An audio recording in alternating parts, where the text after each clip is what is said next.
I've been noticing a trend lately, and I don't know where it started, but I feel like a lot of these cars just look fat.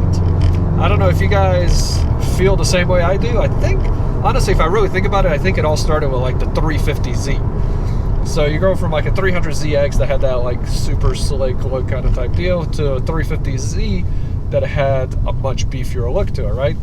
Now, when you look at the 350Z right now compared to some of these vehicles that I'm about to say, it definitely looks already like a normal car. So going on from like the 350Z, then you had the Camaro, right? So like I don't even know what generation Camaro that was. That went from, I think, 94 to 97. And then I think 98 they ended up changing it a little bit, you know, with the different headlights. The one that came out right afterwards, the one they made it look like a Hot Wheels car, that one just, it looked fat, right? It already started looking bulky, but it's not the kind of bulky I'm talking about, right? So that kind of bulky in vehicles, it follows like the American kind of pattern, right?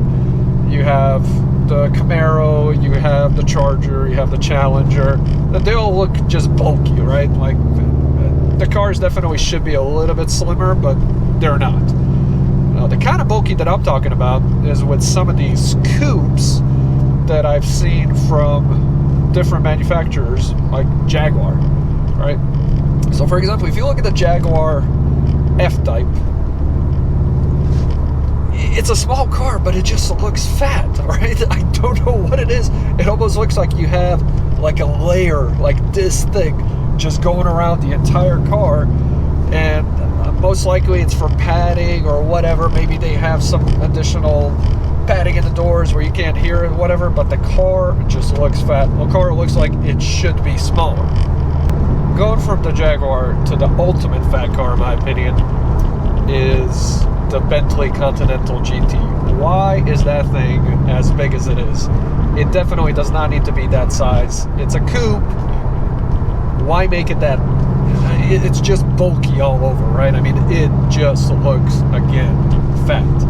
The one car that I was so disappointed with when it came out, just because of how fat it looked, was the GTR. I know I'm probably going to offend a lot of people with that statement, but if you look at it, it looks too fat.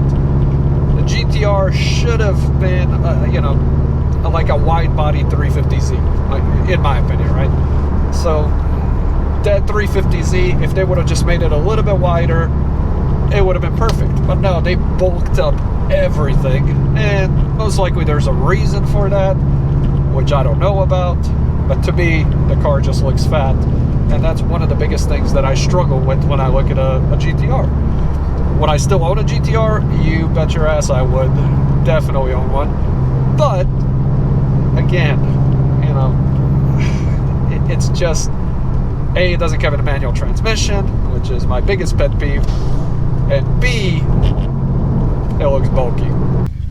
If you look at a couple of the exotics, like for example, if you look at the Lamborghini, I think used to do a really fantastic job with the bulk of their vehicles, but towards like when you start getting into the Huracan stage, again, I just feel like it's a little too bulky, especially if you start looking at it from like a rear angle.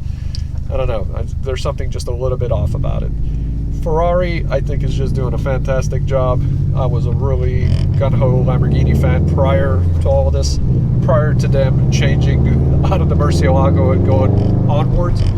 But Ferrari, I think, definitely, as far as aesthetics go anyways, I think they have it down perfectly. Whoever's designing their cars, the looks of it, is doing a remarkable job. And of course, you don't have to be in the exotic car category in order to get it right. If you look at Audi, I think Audi is doing a fantastic job compared to BMW. BMW, the vehicles are starting to get a little bulky, a little fat looking, to the point where they had to start doing 1 and 2 series. And, you know, that 1 and 2 series, they just look like garbage. So, don't get me wrong, like the 4 Series M4, I think looks great. But a lot of their other vehicles just kind of look fat.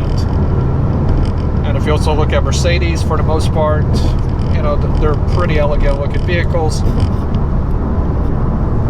I don't think they look fat by any means. one specific one that comes to mind that's just fantastic is their GTR. Mercedes GTR actually, I don't know, it kind of ties the top car that I would own alongside the Porsche 911. Speaking of Porsche 911, the Porsche definitely, in my opinion, is the pinnacle of success. I mean, that's as far as you can go with a car brand. Not only does it look the way it does, it performs great, and it's actually pretty reliable. I mean, I think every manufacturer should strive for that. However, even if you look at their 911s, recently they started looking a little bulky. So I hope they don't continue that trend. I hope they dial it down a little bit. Of course, everybody's seen those pictures on the internet where you're looking at like the 1980s Porsche versus the current Porsche, and it's twice as wide, twice as big kind of type deal. But speaking of Porsche, there's one right there. It doesn't count. It's a Boxster. Sorry, Boxster guys.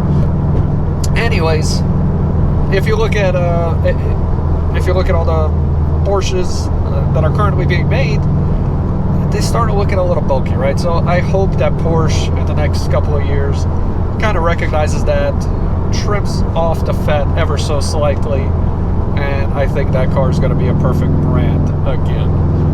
So yeah, so that's my rant for fat cars. Like I said, every single time, especially with that Jaguar, when I see it on the road, the F-Type, it just looks like somebody just put a piece of metal like this thick just going all the way around the car, and I don't think it's necessary.